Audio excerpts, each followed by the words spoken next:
السلام علیکم ورحمۃ اللہ وبرکاتہ۔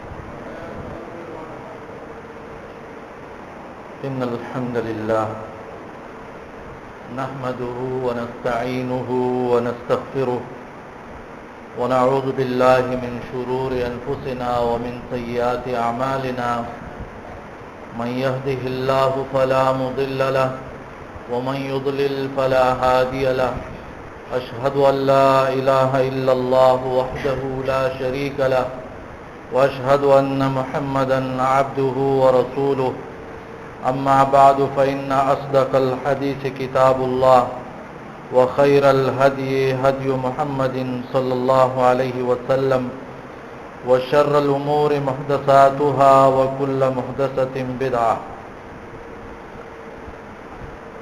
يا أيها الذين آمنوا اتقوا الله حق تقاته ولا تموتن إلا وأنتم مسلمون يا أيها الناس اتقوا ربكم الذي خلقكم من نفس واحدة وخلق منها زوجها وبث منهما رجالا كثيرا ونساء واتقوا الله الذي تساءلون به والأرحام إن الله كان عليكم رقيبا يا أيها الذين آمنوا اتقوا الله وقولوا قولا سديدا يصلح لكم أعمالكم ويغفر لكم ذنوبكم ومن يطع الله ورسوله فقد فاز فوزا عظيما۔ وقت چونکہ مختصر ہوتا ہے تو آج کے اس خطبے میں 3 احادیث آپ کے سامنے رکھوں گا جو کہ اس حوالے سے ہیں کہ موت اچانک آ سکتی ہے اور انسان کی زندگی کا مہلت ختم ہو سکتا ہے، تو قبل اس کے کہ انسان کی صحت ختم ہو، بیماری آ جائے، جوانی ختم ہو، بڑھاپا آ جائے، اور اسی طرح فراغت ختم ہو، مصروفیت آ جائے، اور زندگی ہی ختم ہو، موت آ جائے، تو انسان کو آخرت کی تیاری کرنی چاہیے۔ وہ نہ ختم ہونے والی زندگی کے لیے تیاری کرنی چاہیے۔ ہمارے مسلمان بادشاہوں میں سے ایک مشہور بادشاہ ہارون الرشید گزرے ہیں۔ ان کو ایک شخص نے وہ نصیحت کر رہا تھا تو اسے کہا کہ جس طرح تم نے اور تمہارے باپ دادا نے اپنے لیے عالی شان گھر بنائے ہیں، محل بنائے ہیں، تو کیا کبھی تم نے سوچا ہے کہ اپنی قبر کو بھی خوبصورت بنا ڈالوں، کیونکہ وہ بہت لمبے عرصے کے لیے میرا گھر ہے؟ کیا تم نے کبھی سوچا ہے کہ آخرت میں بھی، جنت میں بھی اپنے لیے گھر بناؤں؟ تو اس نصیحت نے اس پر اتنا اثر کیا کہ وہ بیمار پڑ گیا اور اگلے جمعے ہی وہ فوت ہوا۔ یعنی ہم بھی اگر اس بات کو سوچیں کہ ہماری ساری حرکتیں، ساری محنتیں دنیا کے اس چھوٹے چھوٹے گھروں کے لیے، اس جسم کو خوش کرنے کے لیے، تو قبر کی زندگی کے لیے ہم نے کیا کیا، آخرت کی زندگی کے لیے ہم نے کیا کیا؟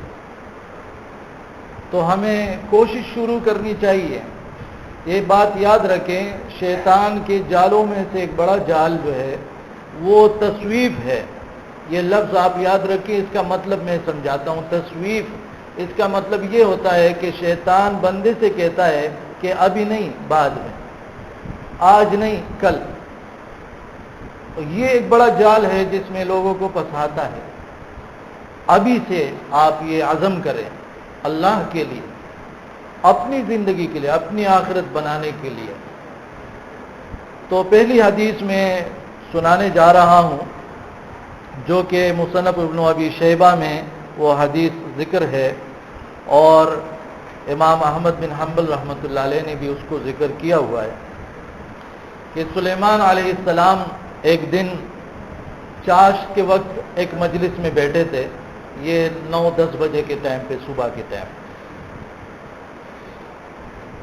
اور آپ کے پاس ان کا ایک وزیر بھی بیٹھا ہوا تھا، اتنے میں ایک آدمی آیا، سلام کیا اور سلیمان علیہ السلام سے باتیں کرنے لگا۔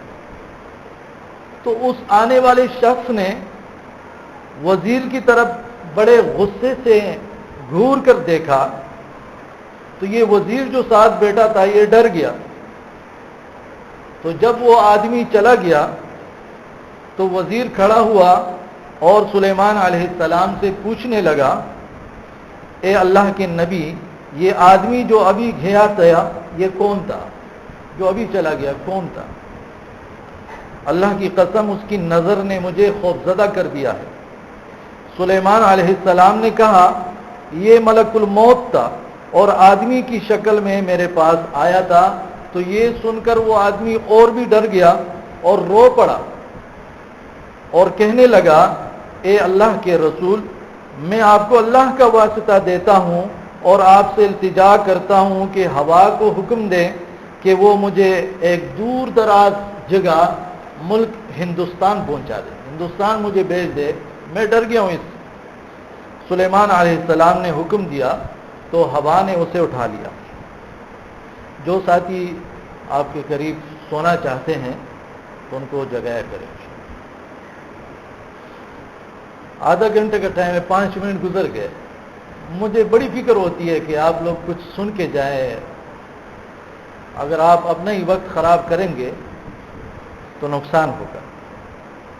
اور یہ بات یاد رکھیے، خطبے اور درس میں جو نیند آتی ہے یہ دین کے سکون کی وجہ سے نہیں آتی، یہ شیطان کی وجہ سے آتا ہے۔ یہ بات ذہن میں رکھے۔ بعض لوگ کہتے بڑا سکون ہوتا ہے درس میں تو اس وجہ سے نیند آئے، یہ اس کی وجہ سے نہیں ہوتا۔ وہ سکون کی وجہ سے انسان بیدار ہو جاتا ہے، دماغ کو وہ متوجہ کر لیتا ہے۔ یہ شیطان کی وجہ سے ہوتا ہے کہ ٹائم گزر جائے، اس کو کچھ پلے ہی نہ پڑے کہ کیا سنا، کیا سنائی گیا۔ بہرحال دوسرے دن اب ملک الموت سلیمان علیہ السلام کی خدمت میں آیا اور اسی طرح سلام کیا، کیونکہ فرشتے بھی جو ہے وہ سلام کرتے ہیں۔ آدم علیہ السلام کو بھی جیسے ہی پیدا کیا گیا ان کے آپس میں سلام ہو، تو سلام عام کرنا چاہیے۔ سلیمان علیہ السلام نے ملک الموت سے کہا، کل تم نے میرے وزیر کو ڈرا دیا، تم نے اس کی طرف تیز نظروں سے کیوں دیکھا؟ موت کا فرشتہ کہنے لگا، اے اللہ کے نبی، میں آپ کے پاس چاشت کے وقت آیا تھا اور اللہ تعالیٰ نے مجھے حکم دیا تھا کہ میں اس شخص کی روح کو ظہر کے بعد ہندوستان میں قبض کروں۔ مجھے بڑا تعجب ہوا کہ وہ شخص تو آپ کے پاس بیٹھا ہے۔ سلیمان علیہ السلام نے پوچھا، پھر تم نے کیا کیا؟ موت کے فرشتے نے جواب دیا، میں ٹائم پر وہی ہندوستان کی جگہ پر پہنچا جہاں مجھے اس کی روح قبض کرنے کا حکم تھا۔ میں نے دیکھا وہ بندہ وہیں پر ہے اور میں اس کی روح قبض کر۔ مسند احمد کی ایک اور حدیث میں بات ذکر ہے کہ جہاں پر اللہ رب العالمین کسی کو موت دینا چاہتا ہے تو اس آدمی کے لیے وہاں کوئی حاجت بنا ڈالتا ہے، کوئی کام اسے پیش آ جاتا ہے، وہاں کون جاتا ہے؟ حالانکہ پوری زندگی اس نے کبھی سوچا نہیں ہوتا کہ میں فلاں ملک جاؤں گا، فلاں جگہ جاؤں گا، لیکن چلا جاتا ہے اور وہاں اس کی موت اس کے انتظار میں ہوتا ہے۔ سورہ لقمان میں بھی ہے، کسی انسان کو پتہ نہیں ہے کہ کب مرے گا اور کہاں مرے گا۔ تو یاد رکھیں ہمارے ساتھ بھی ایسا ہو سکتا ہے۔ یہ صرف واقعات نہیں ہے، یہ ایک ایسی حقیقت ہے کہ دنیا کا ہر شخص وہ مانتا ہے کہ لوگ مر جاتے ہیں۔ انسان کی آنکھیں کھلی رہ جاتی ہے اور دھڑکن جو ہے دل کی وہ بند ہو جاتی ہے، جسم سرد پڑ جاتا ہے۔ یہ انسانی کیفیت ہر شخص پر آنے والی ہے۔ تو قبل اس کے کہ ہم موت کے پنجے میں آ جائے، ہم کچھ ایسا کریں کہ وہاں پر پشیمان نہ ہو، وہاں پر ہم جو ہے وہ نادم نہ ہو، اپنے لیے صدقہ جاریہ کا بندوبست کریں، خود کام کریں۔ خود دیکھیں بہت سے ایسے واقعات ہیں، انسان سمجھتا ہے کہ میری اولاد جو ہے میرے بعد میرے نام پہ مسجد بنا دے گی، مدرسہ بنا دے، یہ کریں گے وہ کریں گے، کچھ نہیں کرتے۔ آج بڑے بڑے امیر لوگ مر رہے ہوتے ہیں، بیمار ہوتے ہیں، اور وہ بیچارہ چارپائی پہ پڑا ہوتا ہے اور ان کے بیٹے آپس میں لڑ رہے ہوتے ہیں کہ وہ بلڈنگ میں لوں گا، وہ بلڈنگ تم لوگ گے، وہ کار اس کی ہے، یہ کار میری ہے.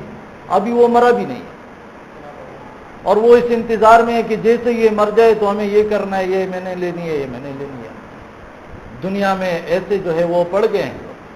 تو خود ہی اپنے آپ کے لیے وہ کوشش کرنی چاہیے. اگر آپ بیمار ہو، کوئی دوسرا دوائی کھاتا ہے آپ کی جگہ، تو آپ تندرست نہیں ہو سکتے. آپ خود دوائی استعمال کرو، آپ خود میڈیسن لو گے تو آپ کو صحت ملے گی. یہ ایک حدیث میں نے آپ کے سامنے رکھی. ایک اور حدیث جو کہ مسند احمد میں اور معجم الکبیر للطبرانی میں وہ حدیث ذکر ہے، مجموع الزوائد میں بھی ہے. ایک دن رسول اللہ صلی اللہ علیہ وسلم صحابہ کرام کے ساتھ نکلے. یہ جو حدیث میں نے بیان کی پہلے وہ آپ سمجھ گئے. یہ دوسری حدیث ہے. رسول اللہ صلی اللہ علیہ وسلم صحابہ کرام کے ساتھ نکلے، مدینے سے باہر پہنچے. بعض اوقات اللہ کے نبی صلی اللہ علیہ وسلم اپنے صحابہ کے ساتھ، کچھ صحابہ کرام کے ساتھ خصوصاً عصر کے بعد باہر نکلتے، گھومتے پھرتے، بات چیت بھی کرتے دین کے بارے میں. مدینے سے باہر پہنچے، ایک شخص آ رہا ہے، سوار ہے کسی سواری پر. آپ صلی اللہ علیہ وسلم نے اسے غور سے دیکھا اور صحابہ کو مخاطب کر کے فرمایا، ایسا لگتا ہے کہ سوار ہماری طرف ہی آ رہا ہے، یعنی مدینے کی طرف ہی آ رہا ہے. تھوڑی دیر گزری تھی کہ وہ سوار شخص اپنے اونٹ پر سوار ہو کے رسول اللہ صلی اللہ علیہ وسلم صحابہ کرام کے پاس آ پہنچا. تو رسول اللہ صلی اللہ علیہ وسلم نے اس سے پوچھا، کون ہو اور کہاں سے آ رہے ہو؟ تو اس آدمی نے بتا دیا اور یہ بھی کہا کہ راستے میں بڑی تکلیفیں تھی اور بڑی شدتیں، یعنی اس وقت جو سفر اور اتنی گرمی میں آپ اندازہ لگا سکتے ہیں. تو رونے لگا کہ میں نے بڑی تکلیفیں اٹھائی ہے اور اپنے اہل و عیال اور رشتہ داروں کو چھوڑ کے آیا ہوں. تو نبی صلی اللہ علیہ وسلم نے پوچھا کہ کہاں کا ارادہ ہے، کس سے ملنے جا رہے ہو؟ تو اس نے کہا کہ میں اللہ کے رسول صلی اللہ علیہ وسلم سے ملنے کا ارادہ کیا ہے میں نے. اب اس کو پتہ نہیں ہے یہی ہے، اس سے ملنا چاہتا ہوں. تو رسول اللہ صلی اللہ علیہ وسلم نے فرمایا، تم نے مجھے پا لیا ہے، اللہ کے رسول سے ملنا چاہتے ہو، میں ہوں. تو اس آدمی کا چہرہ خوشی سے دمک اٹھا، کہنے لگا، اے اللہ کے رسول مجھے بتائیے ایمان کیا ہے. اب اس نے سنا کہ ایک شخص سے کہتے ہیں اللہ کے نبی ہوں، آ گیا ہے پوچھنے ایمان لاؤں، ایمان ہے کیا؟ آپ صلی اللہ علیہ وسلم نے فرمایا، تم گواہی دو کہ اللہ کے سوا کوئی معبود برحق نہیں اور محمد صلی اللہ علیہ وسلم اللہ کے رسول ہیں. نماز قائم کرو، زکوٰۃ ادا کرو، رمضان کے روزے رکھو اور بیت اللہ کا حج کرو. تو جیسے ہی اس نے یہ سنا اس نے کہا میں نے اقرار کر لیا، مان لیا، یہ میں مانتا ہوں. اور باتیں کر رہا، ابھی باتیں اس نے پوری بھی نہیں کی اور اسی سواری پر اس نے سواری کا رخ موڑا اور اپنے اونٹ کو آگے بڑھا دیا. اب آگے جو ہے اونٹ کا پاؤں کسی وہ سوراخ میں اس میں پڑ گیا تو پھسل گیا، اونٹ گر پڑا. اونٹ کے گرتے ہی یہ شخص بھی وہ سر کے بل گر پڑا اور سر پہ بڑی زیادہ چوٹ آ لگی، یہاں تک کہ وہ جب گرا اور سر اس کا لگا تو کانپنے لگا اور فوراً ہی کچھ ہی ساعتوں میں وہ فوت ہو گیا.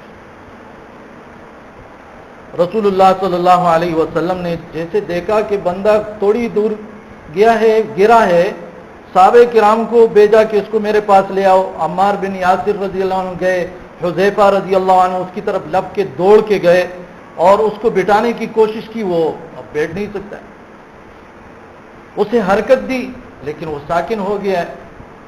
تو انہوں نے کہا کہ اللہ کے رسول صلی اللہ علیہ وسلم یہ آدمی مر چکا ہے، مر گیا.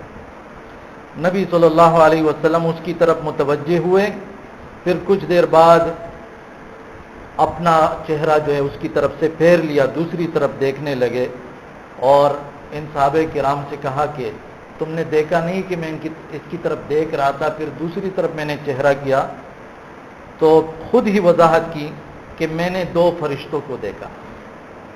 وہ